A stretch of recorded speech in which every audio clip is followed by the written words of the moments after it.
ఇక్కడ కలం కాగితం లేకుండా కేవలం 20 రోజులలో ఇంగ్లీష్ నేర్పించే మహాయజ్ఞం జరుగుతుంది. మరి ఇక్కడ 2 తెలుగు రాష్ట్రాల నుంచి వచ్చిన విద్యార్థి బృందాన్ని చూస్తున్నాము. ఇది ఆంగ్లేయజ్ఞం క్యాంపస్ అమీర్పేట హైదరాబాద్ లో ఉంటుంది. I have to learn English. We have to learn English. You have to learn English. He has to learn English. She has to learn English.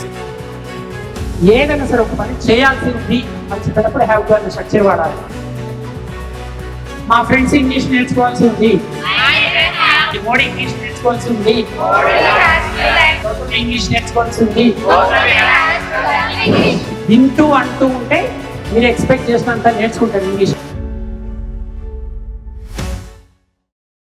విద్యార్థి లోకానికి మీ ఇంగ్లీష్ ఏసీటీ నమస్కారం. ఫ్రెండ్స్, ఆడుతూ పాడుతూ ప్రకృతిలో ఆంగ్ల పాఠాలు నేర్చుకుంటున్నారు. ఇక్కడ 2 తెలుగు రాష్ట్రాల నుంచి వచ్చిన విద్యార్థి బృందాన్ని చూస్తున్నాము. ఇది ఆంగ్లేయజ్ఞం క్యాంపస్ అమీర్పేట హైదరాబాద్ లో ఉంటుంది. ఇక్కడ కలం కాగితం లేకుండా కేవలం 20 రోజులలో ఇంగ్లీష్ నేర్పించే మహాయజ్ఞం జరుగుతుంది. ఇక్కడ ఉండే విద్యార్థులందరూ మార్నింగ్ 7కి వచ్చి ఈవినింగ్ 7 వరకు ఉంటారు. కేవలం 20 రోజులలో ఇంగ్లీష్ నేర్పించే మహాయజ్ఞం ఇది. మీలో ఎవరికైనా ఇంగ్లీష్ నేర్చుకోవాలని అనుకుంటే లగేజ్ తీసుకుని హైదరాబాద్ వచ్చేసేయండి. 10th inter degree government schools colleges లో చదివిన వాళ్ళకి ఇక్కడ కంప్లీట్ గా ఫ్రీ ఉంటుంది. హాస్టల్ ఫీజు మాత్రం చెల్లించుకోండి.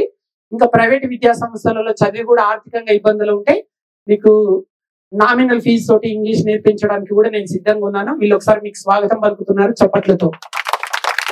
రైట్. సో మనం ఈ రోజు క్లాస్ లో హ్యావ్ టు అనే స్ట్రక్చర్ ని నేర్చుకుంటున్నాం. హ్యావ్ టు ఏదైనా సరే ఒక పని చేయాల్సి ఉంది అని చెప్పేటప్పుడు హ్యావ్ టు అనే స్ట్రక్చర్ వాడాలి.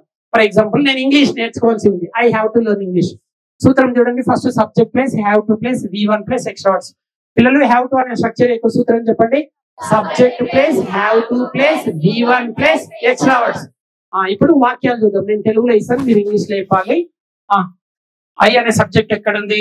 నేను ఇంగ్లీష్ నేర్చుకోవాల్సి ఉంది. చెప్పు బేట, నేను ఇంగ్లీష్ నేర్చుకోవాల్సి ఉంది. చెప్పమ్మా.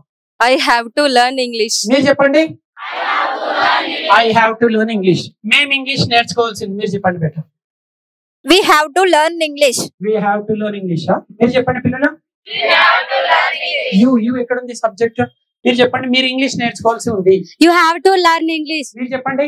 You have to learn English. మీరు ఇప్పుడు వారు ఇంగ్లీష్ నేర్చుకోవాల్సి ఉంది. చెప్పండి. They have to learn English. మీరు చెప్పండి. They have to learn English. Next, అతడు ఇంగ్లీష్ నేర్చుకోవాల్సి ఉంది. He has to learn English. మీరు చెప్పండి. He has to learn English. Next, ఆమె ఇంగ్లీష్ నేర్చుకోవాల్సి ఉంది. She has to learn English. మీరు చెప్పండి. She has to learn English. మిగతా సబ్జెక్ట్స్ చూపించండి. చూడండి, ఇక్కడ మై ఫ్రెండ్ ఉంది. మా ఫ్రెండ్ ఇంగ్లీష్ నేర్చుకోవాల్సి ఉంది. చెప్పండి. మై ఫ్రెండ్ హ్యాస్ టు అనాలి. My friend has to learn English. అక్కడ మై ఫ్రెండ్స్ ఉంది, థర్డ్ పర్సన్ ప్లూరల్ కాబట్టి హ్యావ్ టు వస్తుంది. మా ఫ్రెండ్స్ ఇంగ్లీష్ నేర్చుకోవాల్సి ఉంది. My friends have to learn English. అక్కడ కేసీఆర్ ఉంది. కేసీఆర్ ఇంగ్లీష్ నేర్చుకోవాల్సి ఉంది.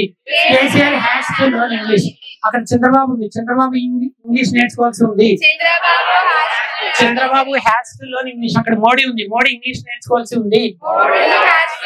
Modi has to learn English. అక్కడ ఆకాష్ అండ్ అర్జున్ ఉంది. థర్డ్ పర్సన్ ప్లూరల్ కాబట్టి ఆకాష్ అండ్ అర్జున్ ఇంగ్లీష్ నేర్చుకోవాల్సి ఉంది. Akash and Arjun have to learn English. అక్కడ Gautami third person singular. Gautami English నేర్చుకోవాల్సి ఉంది. Gautami has to learn English. Friends, ఇలా ఇంగ్లీషు వినాలి, అనాలి. వింటూ అంటూ ఉంటే మీరు ఎక్స్పెక్ట్ చేసినంత నేర్చుకుంటారు ఇంగ్లీష్. ఓన్లీ ఇంట్లో కూర్చొని యూట్యూబ్ లో ఛానల్స్ వింటే కొంతవరకే వస్తుంది. ఎన్ని బుక్కులు చదివినా, ఎన్ని యూట్యూబ్ ఛానల్స్ చూసినా కొంతవరకే వస్తుంది.